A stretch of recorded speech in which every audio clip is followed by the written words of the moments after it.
આજે ધોરણ 10 ગુજરાત માધ્યમિક શિક્ષણ બોર્ડનું પરિણામ જાહેર થયું હતું, જેમાં રાજપીપળા નવદુર્ગા હાઈસ્કૂલ રાજપીપળાની વિદ્યાર્થીની સમગ્ર ગુજરાતમાં બીજા નંબરે આવતા નવદુર્ગા હાઈસ્કૂલે સમગ્ર ગુજરાતમાં ડંકો વગાડી નર્મદાનું નામ રોશન કર્યું। નવદુર્ગા હાઈસ્કૂલની તેજસ્વી વિદ્યાર્થીની અપેક્ષા દેશમુખ શૈલેષભાઈએ સમગ્ર ગુજરાતમાં દ્વિતીય અને નર્મદા જિલ્લામાં પ્રથમ ક્રમ આવી અપેક્ષા દેશમુખ 99.98 PR અને 98% મેળવી શાળાનું નામ રોશન કર્યું। સામાન્ય પરિવારમાંથી આવેલા પોલીસની દીકરી અપેક્ષાએ નર્મદાનું અને ગુજરાતનું નામ રોશન કર્યું। આકાંક્ષી જિલ્લા નર્મદામાં બોર્ડમાં બીજા નંબરે આવવાની આ બીજી ઘટના। અગાઉ રાજપીપળા હાઈસ્કૂલનો વિદ્યાર્થી ગુજરાતમાં બીજો આવ્યો હતો। 45 વર્ષ પછી આ ઘટનાનું પુનરાવર્તન થયું છે। અપેક્ષાના જણાવ્યા અનુસાર મોબાઈલના ડિજિટલ યુગમાં અપેક્ષા મોબાઈલથી દૂર રહી હતી અને તેનો શ્રેય પોતાના માતા પિતા અને શાળાના શિક્ષકોને આપ્યો। સખત પરિશ્રમ અને સતત વાંચન સફળતા અપાવે છે તેમ અપેક્ષાએ જણાવ્યું હતું। નર્મદા હાઈસ્કૂલના 5 વિદ્યાર્થીઓ ટોપ 5 માં આવ્યા। 5મી વખત નર્મદા હાઈસ્કૂલનું પરિણામ 100% આવ્યું હોવાનું આચાર્ય વિરલ પટેલે જણાવ્યું છે। ગુજરાત માધ્યમિક શિક્ષણ બોર્ડ દ્વારા જાહેર થયેલા પરિણામમાં નર્મદા જિલ્લાનું પરિણામ 88.40% આવ્યું છે, જેમાં A1 ગ્રેડમાં કુલ 103 વિદ્યાર્થીઓ આવ્યા, જ્યારે 100% પરિણામવાળી 30 શાળાઓ નોંધાઈ હતી। ગત વર્ષ કરતા વર્ષે 100% પરિણામવાળી 5 શાળાઓ વધી હતી, તો 0% વાળી શાળા એક પણ આવી નથી। છેલ્લા 3 વર્ષમાં નર્મદા જિલ્લાના પરિણામમાં સતત વધારો જોવા મળ્યો છે। ગત વર્ષ કરતા વર્ષે જિલ્લાના પરિણામ 1.86% પરિણામ વધારે નોંધાયું હતું। નર્મદા જિલ્લાનું કેન્દ્રવાર પરિણામ જોતા સૌથી વધુ પરિણામ વાળવા કેન્દ્રોનું 94.44% આવ્યું છે, જ્યારે સૌથી ઓછું પરિણામવાળા કેન્દ્રોનું 74.32% આવ્યું। રાજપીપળા કેન્દ્રનું પરિણામ 89.83% છે। ઉપરાંત 100% પરિણામ મેળવનારી શાળાઓમાં નવદુર્ગા હાઈસ્કૂલ ઉપરાંત જયમ બે school, Swaminarayan Gurukul Rajpipla, Jayram Krishna English medium school Navagam સહિત 30 શાળાઓનો સમાવેશ થયો છે। મારું નામ દેશમુખ અપેક્ષા શૈલેષભાઈ છે।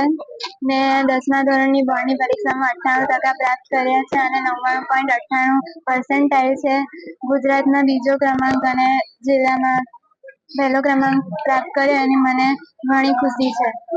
વાંચવાનો ટાઈમ મેં કોઈ દિવસ જોયો નથી અને બધાને એવું જ કહું છું કે ટાઈમ મહત્વનો નથી, તમે કામ પર ધ્યાન આપો। સમય જોયા કરશો કે આટલું વાંચ્યું તો એ મહત્વનું નથી। તમે ગણો છો કે મેં આટલું કર્યું, આપણે જોવાનું નથી કે આપણે કેટલું કર્યું, એ તો પરિણામમાં દેખાઈ જશે કે કેટલું કર્યું કે નહીં। હજુ મેં ગોલ નક્કી નથી કર્યો। અગાઉ શું કરતો 10મા 11મા ધોરણમાં સાયન્સ લઈને આગળનો અભ્યાસ કરવાની ઈચ્છા છે। મોબાઈલનો યુઝ કરો પણ સારા કામ માટે કરો। દરેક વસ્તુના 2 પાસા હોય છે, સારું ને ખરાબ। તો મોબાઈલનો સારા કામ માટે યુઝ કરો તો યોગ્ય છે, પણ ખરાબ માટે યુઝ કરો તો એ તમારો ટાઈમ, આંખો બધું બગાડે છે, તો એ જરૂરી નથી। એટલું જ કહીશ। દેશમુખ અપેક્ષા શૈલેષભાઈ। આજરોજ ગુજરાત બોર્ડ દ્વારા SSC નું પરિણામ જાહેર થયેલ, જેમાં બોર્ડનું 83% પરિણામ છે, પરંતુ Shri Navdurga high school non granted રાજપીપળાનું આ વર્ષે 100% સાથે છેલ્લા 6 વર્ષમાં 5 વખત 100% પરિણામ આપ્યું છે।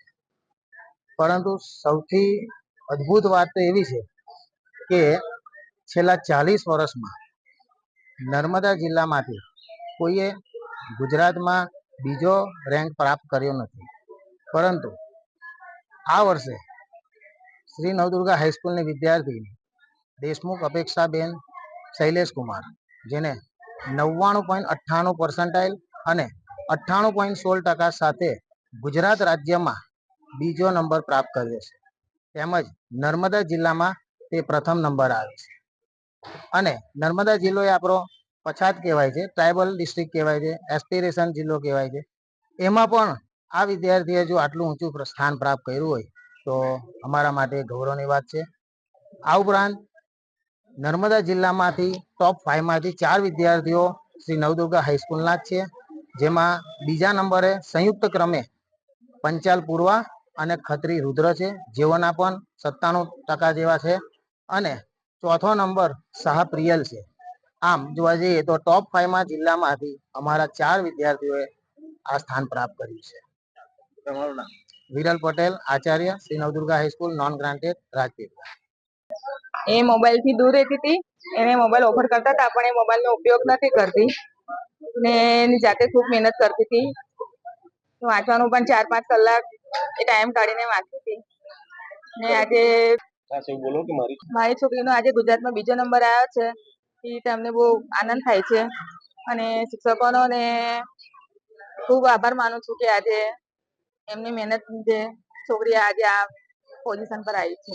મોબાઈલનો બહુ ઉપયોગ કરે છે, ના થવો જોઈએ. બાળકોને મોબાઈલ નહીં આપવો.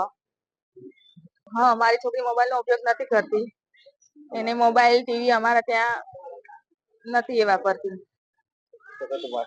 હા, સતત વાંચે છે. આગળ છોકરાઓ મોબાઈલનો ઉપયોગ ઓછો કરે અને વાંચે, મહેનત કરે તો સારું.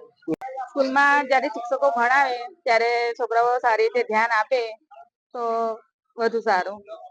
અલ્પાબેન શૈલેષભાઈ દેશમુખ. દીપક જગતાપનો રિપોર્ટ આજ9 ન્યૂઝ રાજપીપળા. અમારી તમામ માહિતીથી અપડેટ રહેવા માટે જોડાયેલા રહો S9 ન્યૂઝ સાથે.